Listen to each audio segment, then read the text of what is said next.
हाँ भाई, 90% बनाना है बोर्ड एग्जाम में। सभी को बनाना होता है भाई।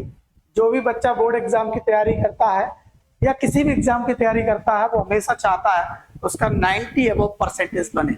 लेकिन जानते बहुत कम है। कितने लोग इस बात को जानते हैं कि 90% बनाने वाले बच्चे ऐसा क्या करते हैं कि उनका हर एग्जाम में लगभग 90% बनता है, लेकिन कुछ बच्चों का नहीं बनता।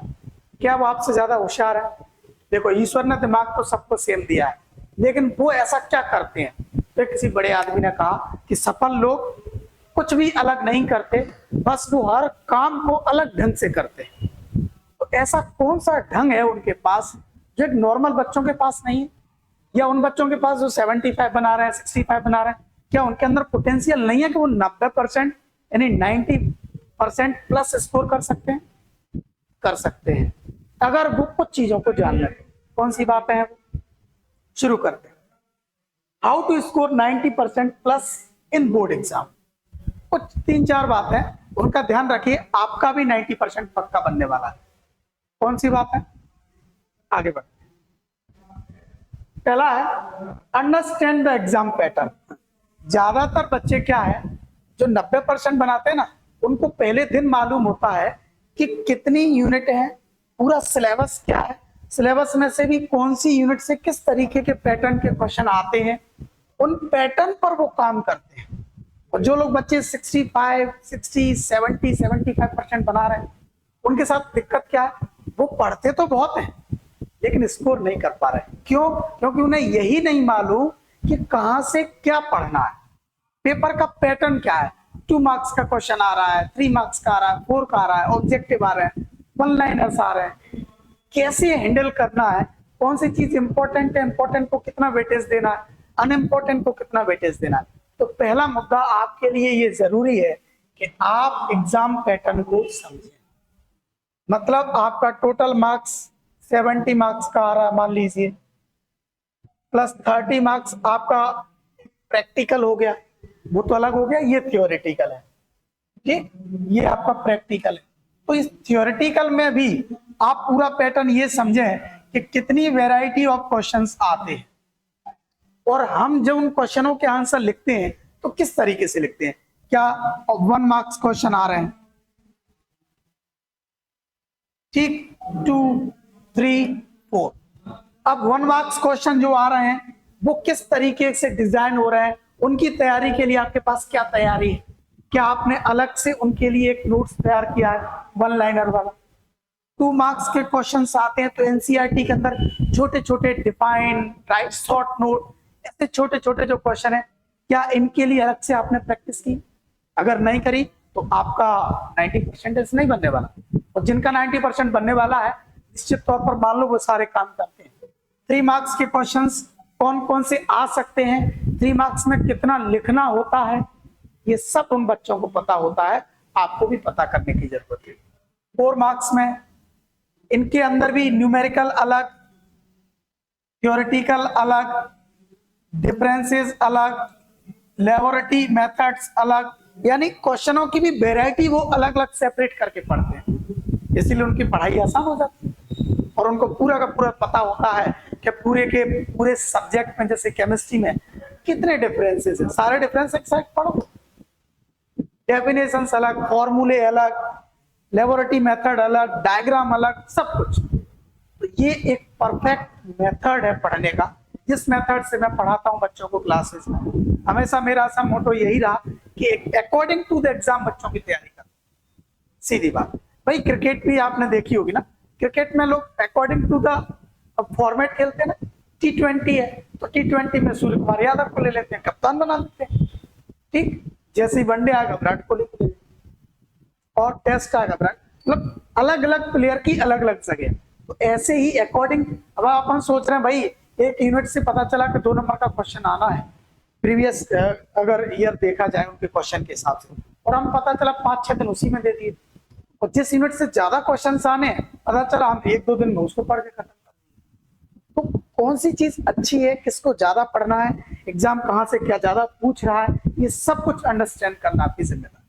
ठीक, दूसरा पॉइंट देखिए, learn how to write effective answer. बच्चों को नॉलेज तो सबको होता है, ज्यादातर साल भर तैयारी करते हैं, एक क्वेश्चन का आंसर लिखना होता है, सबको पता है किसका आंसर क्या है। लेकिन वेरिएशन वहां होता है कि एक बच्चा स्कोर करता है 70/70, एक बच्चा स्कोर कर रहा है 65/70, उसी में वो कर रहा है 60/70, और उसी क्लास में पता है कुछ कुछ के 30/70 भी आते हैं। ये वेरिएशन किसका है? नॉलेज का है? नहीं, नॉलेज का तो है ही, नॉलेज के साथ साथ ये राइटिंग का भी है कि आप आंसर को किस तरीके से लिखते हैं, क्या आप प्रॉपर हेडिंग्स बना रहे हैं, क्या आप बोल्ड कर रहे हैं, आपकी हाईलाइट कर रहे हैं चीजों को, क्या आप दो क्वेश्चनों के बीच में प्रॉपर गैप दे रहे हैं। तो आंसर सीट कैसे लिखते हैं इस पर मैं एक और अलग से वीडियो बनाऊंगा, लेकिन आपको इफेक्टिव लिखना तो सीखना पड़ेगा। आप अपने टीचर से पूछिए, पुराने उन बच्चों से देखिए जो लोग टॉप कर रहे हैं आपकी कोचिंग क्लास में। कहीं भी एक ऐसा बच्चा होगा जिसके नोट्स बहुत शानदार हों, आप देखिए कि आपके नोट्स में उसके नोट्स में कितना अंतर। बात वही लिख रहा है जो आप लिख रहे हैं, लेकिन उसके लिखने का तरीका अलग।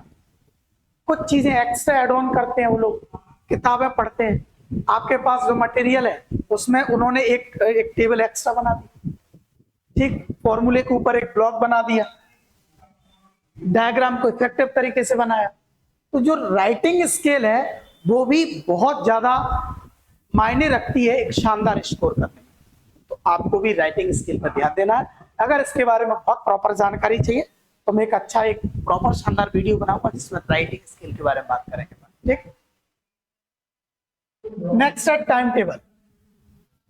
पढ़ने का ही अंदाजा नहीं है, कल मैथ्स का टेस्ट है तो आज पूरा दिन मैथ में दे दिए, फिर फिजिक्स का है तो पूरा फिजिक्स में चला गया, फिर केमिस्ट्री का है तो पूरा केमिस्ट्री में चला गया। ऐसे नहीं पढ़ते टॉपर लोग। क्या करते? रोज मैथ, रोज फिजिक्स, रोज केमिस्ट्री। उनकी स्टडी का टाइम टेबल इवन यहां तक फिक्स होता है कि उन्हें सुबह क्या पढ़ना है, दिन में क्या पढ़ना है और रात को क्या पढ़ना है, सब कुछ स्लॉटेड है। तो क्या ऐसा आपका है? ऐसा नहीं है तो बिल्कुल करिए। सुबह उन चीजों को पढ़िए जो ज्यादा इंपॉर्टेंट है, जो याद नहीं होती, क्योंकि मेमोरी अच्छी रहती है, फुल चार्ज रहता है दिमाग। शाम को उनको पढ़िए जिनका रिवीजन करना है, ठीक है, क्यों रात भर में भूल जाते हैं। दिन में प्रैक्टिस करिए, न्यूमेरिकल करिए, मैथमेटिक्स करिए। दूसरा पेपर, पेपर के लिए भी प्रैक्टिस करनी पड़ेगी।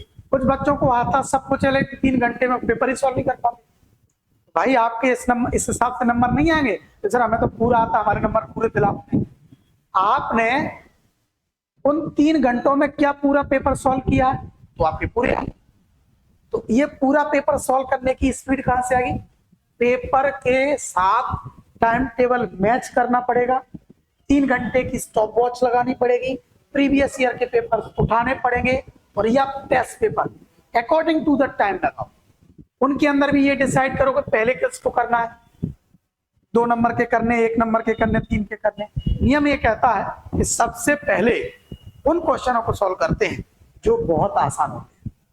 उसके 2 फायदे हैं, एक तो बहुत जल्दी हो जाते हैं जिससे कॉन्फिडेंस डेवलप होता है, दूसरा चेक करने वाले इंसान के पास जब आपकी कॉपी जाती है उसको सबसे पहले अच्छा दिखता है, उसको लगता है कि यार लड़का होशियार है, बच्चा होशियार है, लड़की होशियार है, तो वो आपको अच्छे मार्किंग देना शुरू करता है। ठीक, शुरू में ही अगर आपने बहुत गंदा सन्ना लिख दिया, उल्ट गलत लिख दिया, तो उसका माइंड सेट होता है कि यार ये सब चीजें थोड़ी थोड़ी गलत कर रहा है, तो वो आपकी एवरेज मार्किंग दे देगा। ठीक, तो पेपर के साथ भी आपका टाइम टेबल अच्छा होना चाहिए। कम से कम 10 मिनट पहले आपका पेपर खत्म होना चाहिए। 10 मिनट आप पेपर को क्या करो, वापस से देखो कॉपी को कि कहीं गलत तो नहीं। और साल भर पढ़ाई का टाइम टेबल अच्छा हो।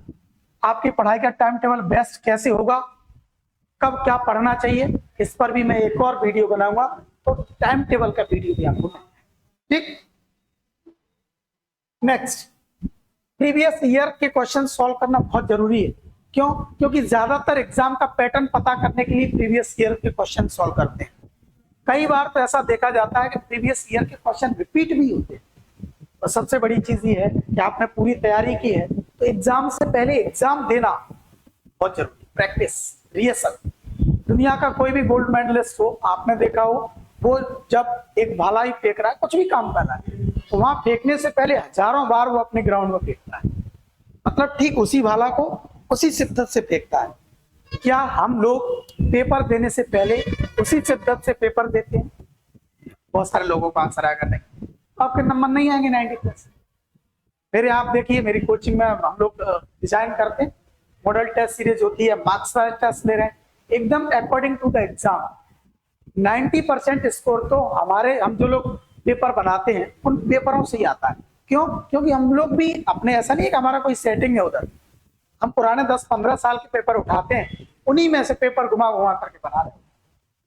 पैटर्न भी अच्छा रहता है, बच्चों की प्रैक्टिस अच्छी रहती है, इंपॉर्टेंट क्वेश्चन मिल जाते हैं। इन सारी बातों को आपको ध्यान में रखना है। अगर ये सारे बात आपने ध्यान किए, अच्छे से मेहनत की, तो आपका भी 90% बनने से दुनिया में कोई नहीं रोक सकता। मुझे लगता है आपको थोड़ा बहुत समझ में आया होगा कि मेन बातें क्या है, इनका ध्यान रखो, स्वस्थ रहो, मस्त रहो और अच्छी तैयारी करो। आपको अग्रिम शुभकामनाएं इस बात की कि आप 90% बनाएंगे, और बन जाए तो लड्डू आप हमें खिलाएंगे। थैंक यू, खुश रहो, बिंदास।